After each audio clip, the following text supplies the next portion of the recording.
Hey guys, welcome to another video. Just a simple video today, but why not? Because I can at least showcase these really pretty printables.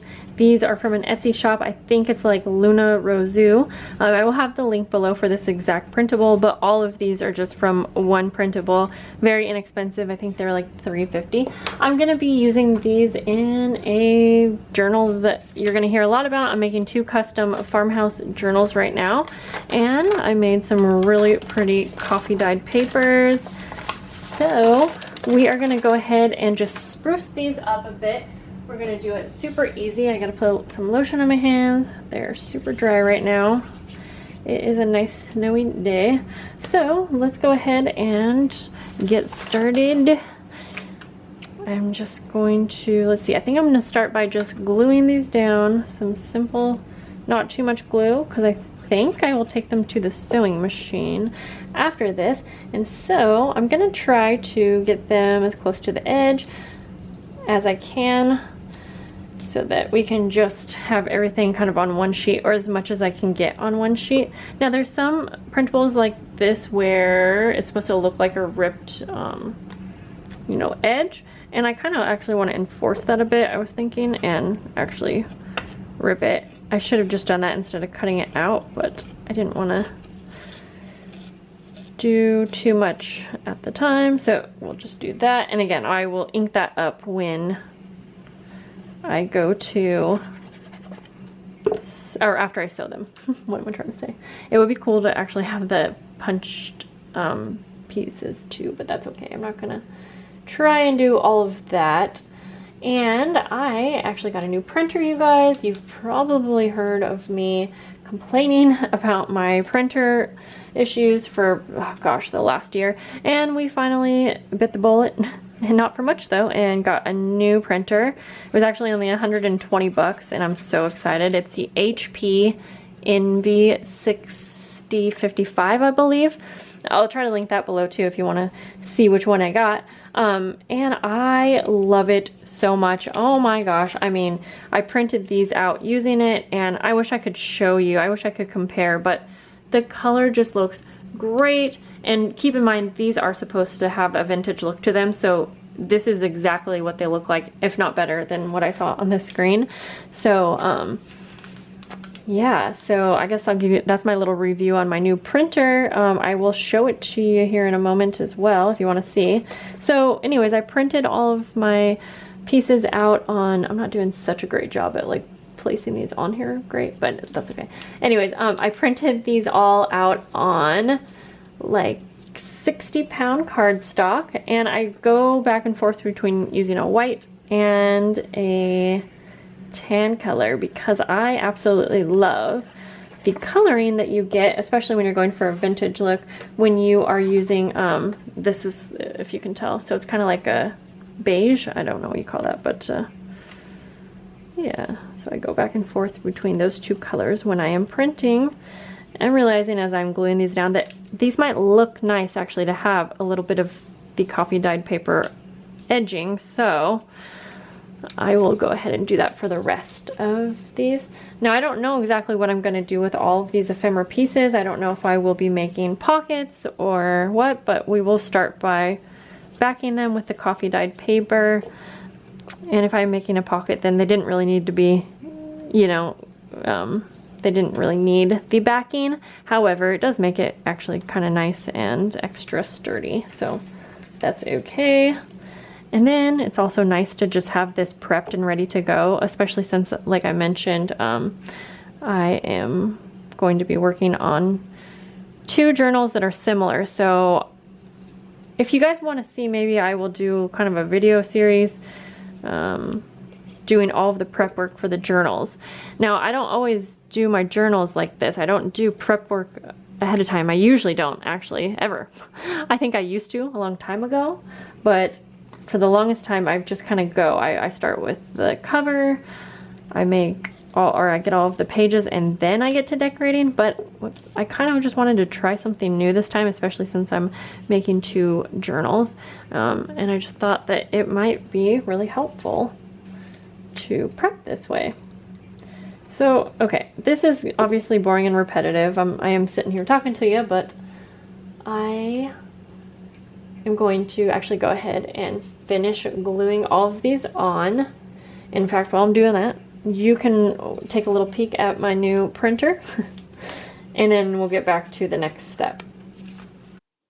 Unfortunately, I was covering the microphone on my camera, so now I've switched to a voiceover, but I just wanted to quickly show you my printer. This is the printer that I bought. It's the HP Envy 6055.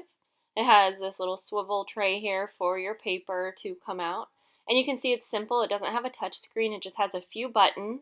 And I was worried that that might bother me because my old printer had a touch screen. You could do all of the options on the, actual printer. But honestly, I always print things out from a computer or my phone, so you don't really need that. There's a scanner right here. And then I'm printing out a page that I can show you.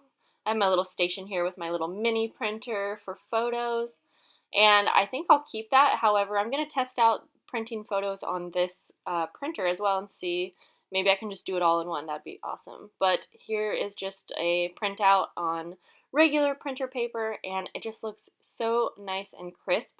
And I'm on the ink program too. I'll put my link below if you want to check that out, but it's essentially like $5 a month for unlimited ink. Alright, I have everything cut down. I have these two big pieces, but I think I might actually make these into a pocket or something, so I'm not going to go ahead and cut those down quite yet.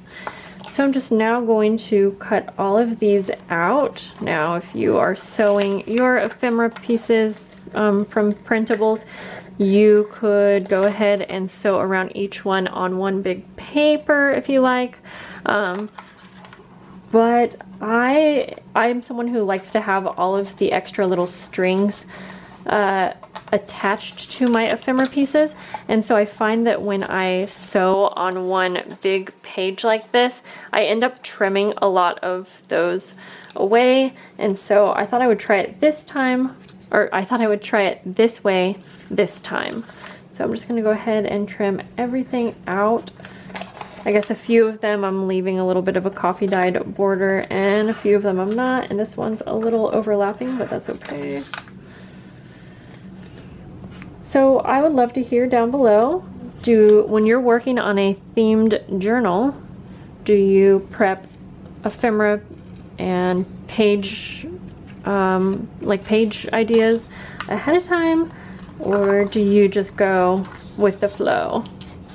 Would love to hear. I'm excited to try this way. Like I said, I know I've done it in the past, but it's been a long time since I have. And so I think it kind of makes sense, because I do notice that when I'm going the other way, just decorating as I go, there are times when I hold back on an idea because it's going to take so long, and I'm, nearing the end of the journal, I'm kind of over it. So I'll like skip certain ideas. So I'm excited to see if I think that this will be a better way to include fun ideas, if it would save me time. I do think it will save some time, especially since I'm working on 2 journals, because right now I'm just going to go ahead and kind of do the same thing to 2 sets of everything. I'm only showing one right here, but so I'm just going to finish cutting around all of these. Just another repetitive thing. I actually just got an idea as I was cutting these out, and it's in my head it's genius, but you guys have probably already thought of this. Why didn't I just take my printed paper like this? I could glue this entire thing down to the coffee dyed paper, and then you would just have to cut everything out once. That right there, that seems genius. I wish I had done it, because this is just so repetitive. But I will say it's kind of relaxing to cut things, but it would have saved some time, so I will do that next time with my second round. Okay, so you're not really going to see a lot of the sewing. I'll do a few with you just to kind of show you. I'm just going to go ahead and pick and choose from my little pile here. So let's bring you back just a touch so you can see.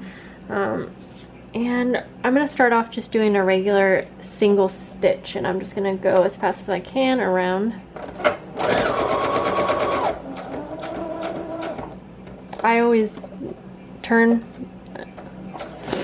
I pull up a bit and turn to 4 corners. It's just how I like to do it.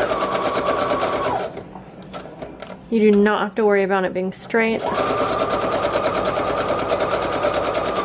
usually just sew right off the edge. So let me try to give you a close-up. I just want you to see that that's not perfect. It goes up and over. That's fine. Sometimes if that bothers me, I'll just go ahead and sometimes I'll switch to a zigzag stitch and just go over it to make it look intentional, like a messy stitch. And I won't even go all the way around usually. And then it just adds some character. So I would say if you're new to sewing, I get a lot of questions about that. It does not have to be straight. It does not have to be perfect when we're sewing things like this for journals.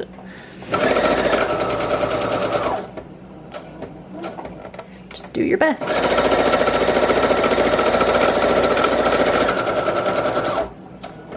So I'm just going to continue.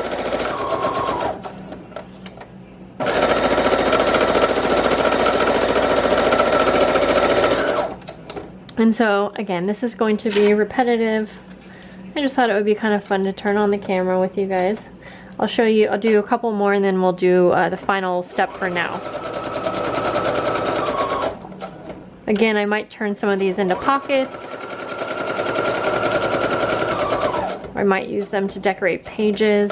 I might put some of them in pockets. And I'll probably use some of them as part of a decorated and prepped page.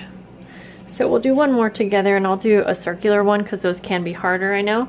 I'm gonna just go as slow as I can around the edge. And I don't ever pull up on my foot for this part. I just try to go as slow and I turn it as I'm going. It's actually hard for me to talk and sew.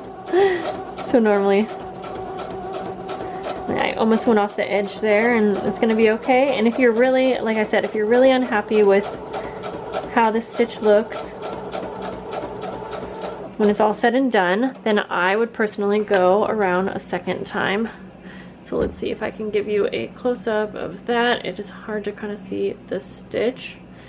So that's pretty messy. I don't love it. So I will go around, and since this is a smaller piece, I'm not going to do a zigzag. I'm just going to try to make it look like it's actually intentionally a messy stitch. And I hope that you guys can hear me okay over the sewing. I get a lot of requests to do more sewing videos, but I always find it hard because like I just feel like you can't hear me. And I'm gonna keep most of those strings on. I may trim a few, but there you go. Super cute. Now, I have 2 bigger pieces that I did not back with the coffee dyed paper, and I'm actually going to just make these into a pocket from the get-go. So I just have a scrap piece of music paper, just slightly bigger, and I'm just gonna place this on top and I'm gonna sew around 3 edges for this one. Actually, you know what? I'm gonna make this a little side pocket, I think. So yeah, so I'll do these 3 edges actually.